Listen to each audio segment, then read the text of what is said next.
54% of the Brazilian population is of African descent. You can see the legacy of the slave trade in the faces here. Brazil was the last country in the Western world to abolish slavery. It did so in 1888, 20 years after the U.S. did. But despite the fact that more than half this country has African roots, you may have noticed that almost all of the faces that you have seen so far in the clips that we've shown you from Brazilian television, either corporate media or religious channels, have one thing in common. They're white. If you turn on the TV in Brazil, there are hardly any black actors or presenters, hardly any black journalists. This is across all of the mainstream channels. We are not seen there. The invisibility of black people in spaces of power is glaring. Just go to the newsroom of any newspaper or television station and look at the journalists working there. Almost all of them are white.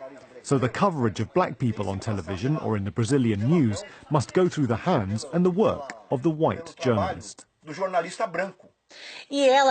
This kind of television reinforces stereotypes all the time. It reinforces the myth of racial democracy and that everyone has rights and equality and everything is okay.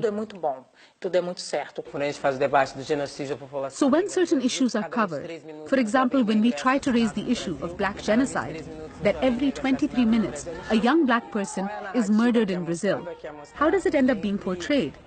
It's always shootouts in the peripheries and the criminals were killed. There isn't even a narrative that serves to inform the public of the facts in Brazil, a country that was the last in the world to abolish slavery.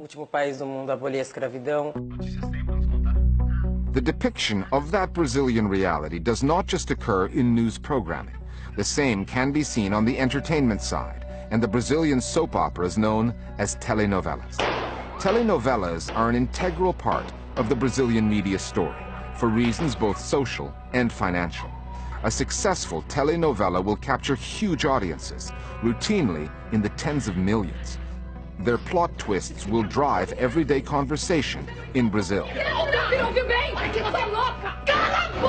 For the networks producing them, all of which face the economic challenges born of the digital revolution, telenovelas are still cash cows. One of them, Globo's Avenida Brasil, reportedly delivered ad revenues of about $1 billion. Avenida Brasil. And telenovelas have something that Brazilian news programs do not. They have international reach. Globo's flagship newscast, Jornal Nacional, dominates domestic news ratings here, but relatively few people outside Brazil will ever see it.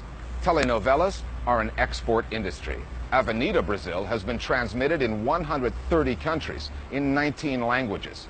In that respect, telenovelas are the face that Brazil shows to the world. And much like the country's newscasters, the faces that get shown are nothing less than a misrepresentation of what Brazil really is. Because again, they're mostly white.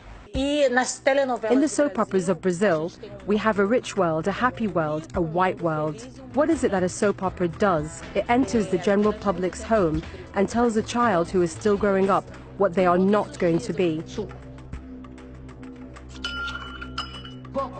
The places they cannot reach.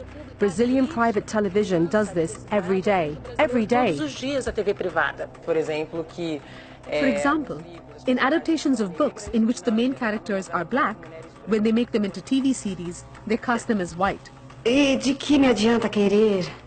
Sou uma escrava, uma fugitiva. And when we ask, why did you put a white actor to play the role of a black character, they say, it doesn't make a difference.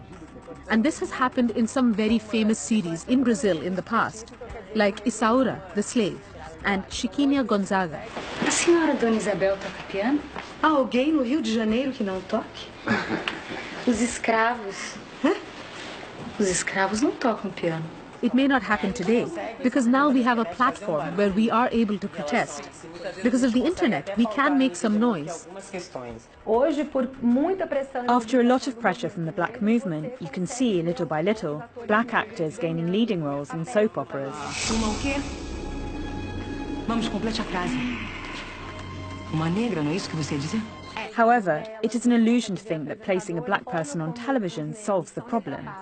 The way that black people are portrayed in most of the mainstream media follows and legitimizes the structural racism that we have in Brazil. Because the successful world, the world that works, is white. And then when the commercials come on, a white person comes along as the representative of buying power, of acquisitive power. É hora de valorizar quem carrega o país nas costas. Nova Chevrolet S10 2018. And then afterwards, when the news comes on, there's a black person robbing, there's a black person being arrested. So every day, private television in Brazil attacks Brazilians. Finally, back to Globo and the story of the Brazilian TV beauty queen, Nayara Justino. As examples of media malpractice in this country go, it is nowhere near the worst, but it is revealing. The title, Mulata Globaleza, was created by Globo. It's a beauty contest tied to its coverage of Brazil's annual carnival. That word, mulata, which some say has its roots in the word mula, meaning mule, is considered racist.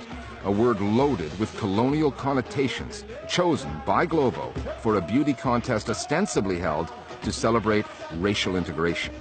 Viewers get to vote for the Globaleza, and 2014 marked a first. The winner, Nayara Justino, was dark-skinned and unmistakably black.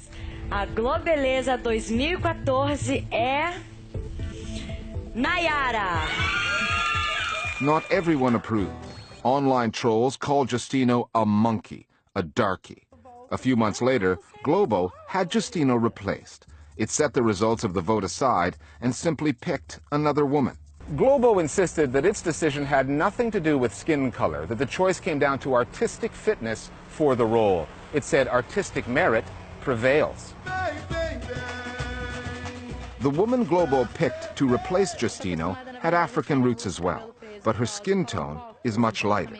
And, as one of the country's relatively few newsreaders of African descent will tell you, in the Brazilian media, racial integration has its limits. I'm a black woman, but I have a skin tone that is a little lighter. And I can say that I am privileged in this, because the darker your skin is, the more you have to suffer in Brazil. There was an official whitening policy in Brazil. The initiative that brought European immigrants here after the abolition of slavery was not accidental. It was done in order to whiten the population, because they believed that within 200 years there would be no more blacks in Brazil. But we're still here, in this country, which still denies its African origins and which runs on the idea that the whiter, the better. In a way, the story of that beauty queen typifies the way Globo sees Brazil. Back in 1964, the network supported a military coup that brought down a government Brazilians had voted for. 2 years ago, Globo called its viewers onto the streets to help depose another democratically elected government. Globo is not even above overturning a public vote for a beauty queen if the choice of the people fails to align with the network's idea of who should represent Brazil.